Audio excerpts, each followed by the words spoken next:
Diego, how's my hair?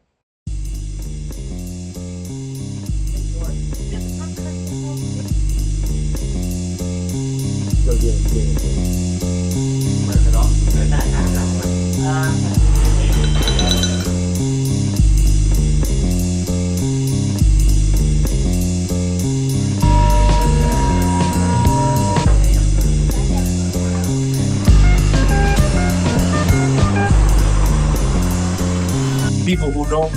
People who don't know about the novel, and like you give it fuck. That's why it's called Unfiltered.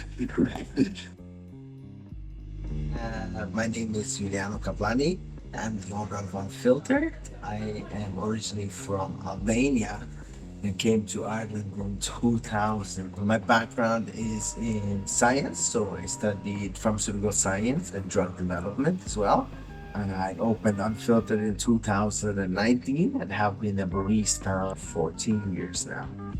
For me, it was a bit interesting. I think when I really didn't see myself in coffee, like I was going to be a scientist. That's what I saw. So when I was working for my master's and bachelor's, I was a barista, but I never thought I would continue to work for the rest of my life in coffee. So in Europe, I don't know, specialty was just emerging.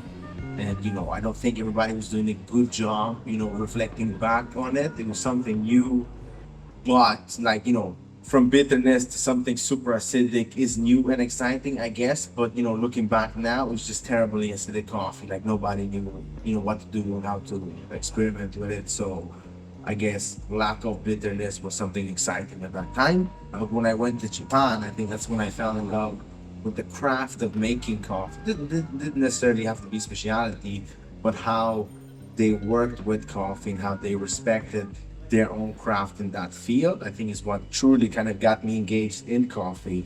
So it's the work ethic that I was exposed to in Japan and the type of like interesting facts with water and kind of like long experimentations that I used to do just to perfect that one singular pour, which attracted me to coffee. So it didn't really like the whole aspect of, having a coffee shop or just making crappy coffee for nobody. Like that for me is not interesting. Just putting in the work to produce this result. So I think that's what like those two things got me interested in the work ethic of coffee rather than the coffee itself. I feel because anything and everything is specialty, it makes no sense and sense at the same time that when customers walk to any cafe, they just feel it should be what they used to in their local or like, an espresso here is like 220, but here is 480.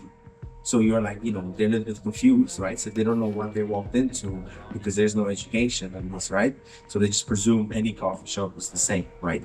So I feel like there needs to be levels in that so customers can realize that like, when they walk in here, that they're going to expect something of excellence in the quality that they're going to get. It's not just like their local specialty coffee shop that they go to where the guy used to be an accountant and now 2 years later he had a hard on to open a cafe because he wanted to see what a business owner would be like. I thought that he was going to do that. I'm gonna taste these like this. Yeah. The meaning.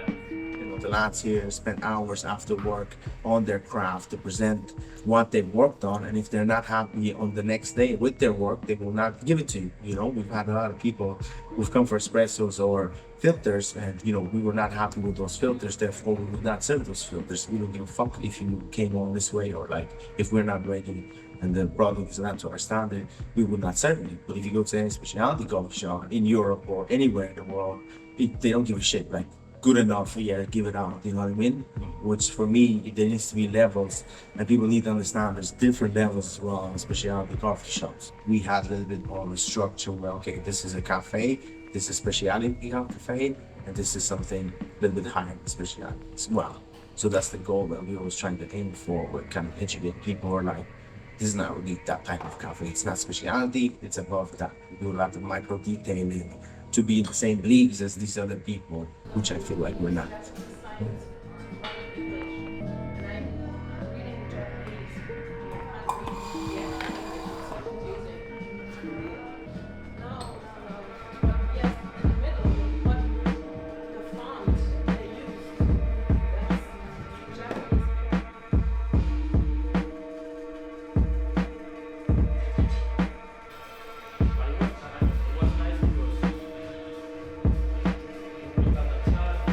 I think, from my perspective, is what I'm happy to get for myself when I go into these places, right? Because I've been to a lot of places around the world, and a lot of cafes where there are like, highly regarded baristas or highly regarded, coffee places. And I've been extremely disappointed, wasted my money, time, and energy to go to these places. You have places that are competition baristas who really suck at their job. They're just really good at presentation, you know what I mean? And the quality was not there. So, I just wasted time, energy, money traveling to these places. So for me, is I would never want another person to come in and feel that way, right? When they get a product that we are not 100% with. So, me working extra hours gives me that kind of pleasure and satisfaction, be like, I would travel for this. So that's why I work. I think the work ethic in late night is what gives me satisfaction in my job. During the day, it's just an acting gig, you just really represent, or you just kind of act your way through the presentation. But at night is what gives me pleasure, where I can experiment, test different waters, and make different recipes for coffees that I think are unmatched around the world. So I think the late night experiments that I do here is what gives me pleasure.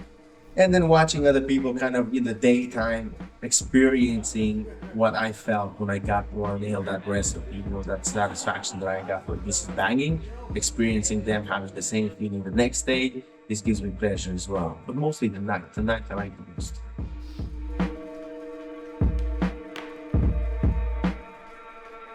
Yeah, I think passion is like, you lose it very quick. Like for me to have passion in coffee, like, I mean, you do this shit for 14 years, it's the same kind of repetitions. Like the only thing that's keeping me going is, different approaches and experiments to coffee, especially with water and water compositions to extract or highlight certain compounds in coffee that, brighten that up. But, I think in terms of having passion, I mean, like you lose it within a year, I think you need something that drives you a little bit further than that. Like you need an obsession. And my obsession is just to whoop everybody else in the industry. Like my obsession is just to be better than anyone and produce the best quality in Europe at the moment, and hopefully best quality in the world. Like I want to make Unfiltered the mecca of Central Europe for coffee. That's the place to go. I want to get like you're almost 100% guaranteed every time the best cup of coffee. That's the obsession I have. And that's what keeps driving me every day. But passion,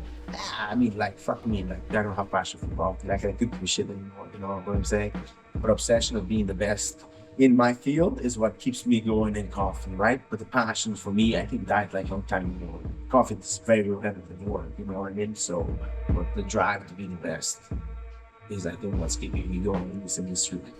I think the biggest challenge for me, because I don't think I have competitors in Europe that do what we do. Like I don't have anyone to compete with in Europe. So at the end of the day, I'm only competing with myself.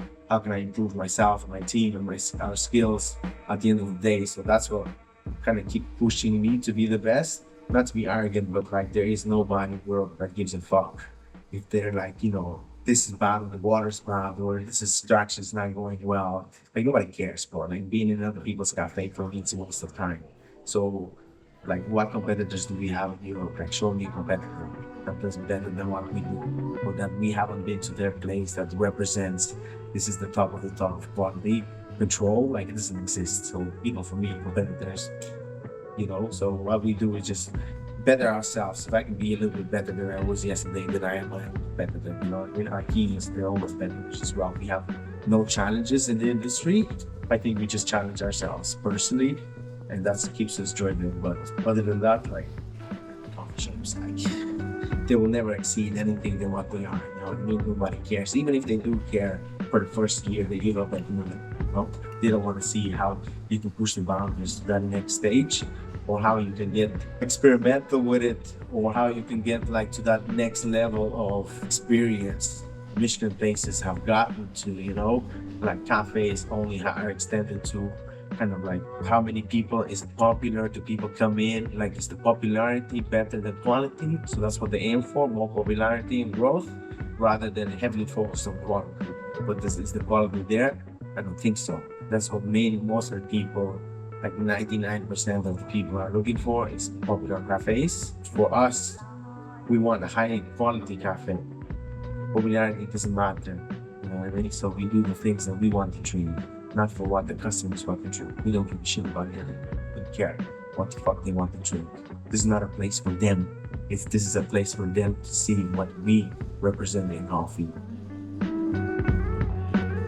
I think, like, maintaining that consistency at being the best, I think, it's the biggest challenge. Like having a consistently high quality product every year is obviously the only challenge that I see. But as well, other plans that we want to go into a little bit more kind of like a 4, 5, and 6 sensory experience when you come into the cafe.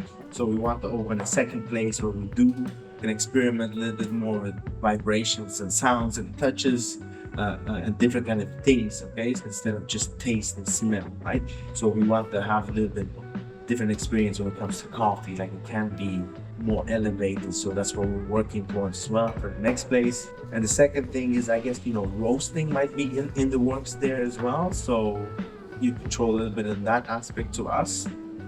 But like for and foremost is knowledge and that consistency of being the best and keeping that quality the best is, I think, for any future, first, second, third, fourth year after this, is just maintaining that is the biggest challenge that there is actually. So that's the biggest one and the most forward one, and then the second shop possibly maybe roasting. Oh man, to be honest, I could give a fuck if you heard of us or not. Like for me, the point of this place and where I am right now is people who know, people who don't know about to know, and like I could give a fuck. I don't want like fast growth. You know what I mean? I'm like underground right now. I'm happy with what I'm doing. I'm not looking for popularity. I can give a shit. I'm not looking for mass people to come in and fucking disturb my flow. Like if I wanted that, there'd be a different aspect, So when you do hear of me, fucking research what I do. Fucking, go online, see the reviews, and be ready for what this is. Like